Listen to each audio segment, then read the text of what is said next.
The Ottoman Empire's repeated attempts to besiege Constantinople and bring an end to the Byzantine Empire were thwarted by various disruptions, including the Crusades, internal conflicts, and the invasion of Timur.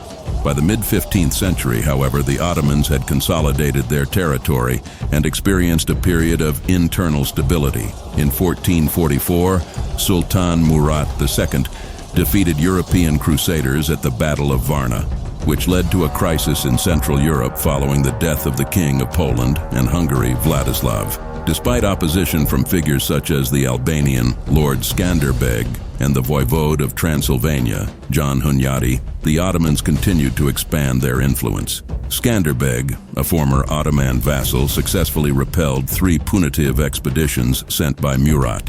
While the Sultan dealt with minor rebellions and campaigns, Hunyadi's efforts to rally a new crusade met with limited support. In 1448, Murat won a minor victory against Skanderbeg at the Battle of Svetigrad, but failed to decisively defeat the Albanian forces. Meanwhile, Hunyadi prepared for another crusade, eventually raising an army of 30,000 men in September 1448.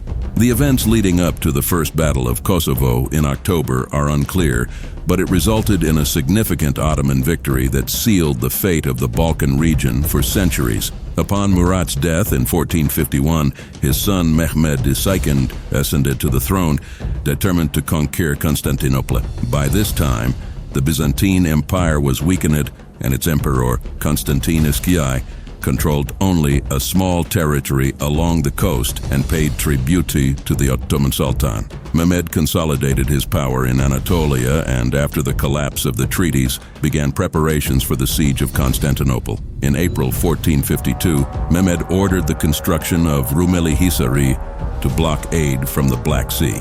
Constantine sought help from European states, but only a small contingent of Venetian ships and mercenaries arrived. The Ottomans, with over 100,000 warriors, cannons, and ships, besieged Constantinople, which was defended by a vastly outnumbered Byzantine force. The Ottomans began bombarding the city walls on April 11th, and despite several attempts by the defenders, the siege continued. The Ottoman fleet's attempt to break through the city's defenses via the Golden Horn was thwarted, but Mehmed devised a new strategy of moving ships over land to enter the Golden Horn. This forced Constantine to redistribute his troops, weakening his defenses. On May 6th, the Ottomans broke through the gates of St. Romanus, and despite fierce resistance from Giustiniani, the defenders' morale suffered a blow when Giustiniani was wounded. An all-out assault on May 29th saw the Ottoman forces break through, leading to the fall of Constantinople. The last Roman emperor, Constantine XIII,